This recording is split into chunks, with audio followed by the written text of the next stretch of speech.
राधे राधे, जय श्री कृष्ण भक्तों। राधा माधव चैनल में आपका स्वागत है। भक्तों, आपको मेरा वीडियो पसंद आता हो तो ज़रूर सब्सक्राइब, लाइक और कमेंट्स करें। साथ ही बेल आइकन दबा दें ताकि समय समय पर आपको मेरे वीडियो की नोटिफिकेशन मिलती रहे। भक्तों, श्रावण शुक्ल पक्ष में पड़ने वाली एकादशी को पुत्रदा एकादशी कहते हैं। इस दिन व्रत रखने से निसंतानों को संतान की प्राप्ति होती है। वाजपेयी यज्ञ के समान फल मिलता है, समस्त पापों से मुक्ति मिलती है और भगवान विष्णु की कृपा से घर में सुख समृद्धि आती है तथा आरोग्य का वास होता है। भक्तों, द्वापर युग के आरंभ में महिष्मती नाम की एक नगरी थी। वहाँ महीजीत नाम का एक राजा राज्य करते थे। वह राजा बहुत न्यायप्रिय और प्रजापालक थे, लेकिन वह संतानहीन थे। राजा के पास सब कुछ था, वैभव था, सुख सुविधाएं थी, लेकिन वारिस न होने के कारण उसका मन हमेशा दुखी रहता था। राजा सोचते थे कि मेरे मरने के बाद मेरे पितरों को पिंडदान कौन देगा और मेरा वंश कैसे आगे बढ़ेगा। एक दिन राजा दुखी होकर अपने वन में चला गया और सोचने लगे कि मैंने जीवन में कोई पाप नहीं किया, फिर भी मुझे यह दुख क्यों मिल रहा है।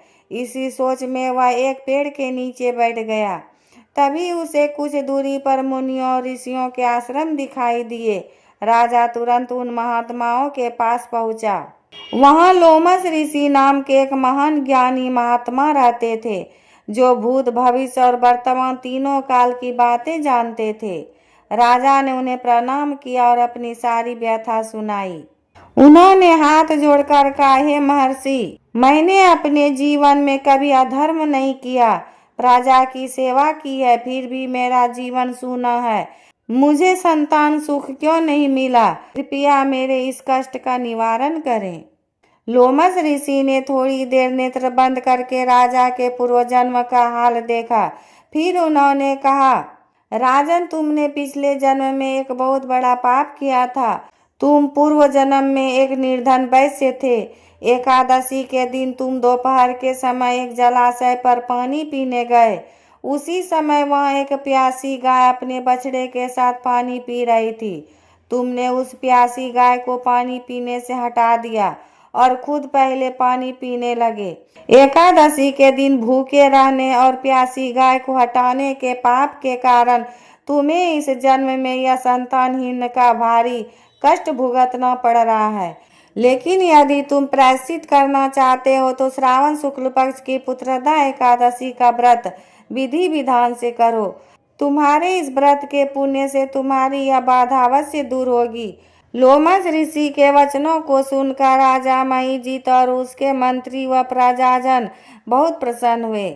जब श्रावण शुक्ल पक्ष की एकादशी आई तो राजा ने रानी सहित पूरी श्रद्धा और नियमों के साथ पुत्रदा एकादशी का व्रत रखा और रात्रि में भगवान विष्णु का जागरण किया तथा द्वादशी के दिन राजा ने उस व्रत का पुण्य फल भगवान विष्णु की कृपा से प्राप्त किया। कुछ समय पश्चात रानी गर्भवती हुई और सही समय पर उन्हें एक अत्यंत तेजस्वी, सुंदर और गुणवान पुत्र की प्राप्ति हुई। इस प्रकार श्रावण मास के शुक्ल पक्ष की एकादशी का नाम पुत्रदा एकादशी पड़ा। जो भी व्यक्ति संतान सुख की कामना रखता है या इस व्रत कथा को पूरी श्रद्धा से सुनता व पढ़ता है, उसके सभी पाप नष्ट हो जाते हैं और इस लोक में संतान सुख तथा परलोक में उत्तम गति की प्राप्ति होती है। इस प्रकार श्रावण शुक्ल पक्ष एकादशी पुत्रदा एकादशी की व्रत कथा संपूर्ण हुआ। राधे राधे, जय श्री कृष्ण भक्तों।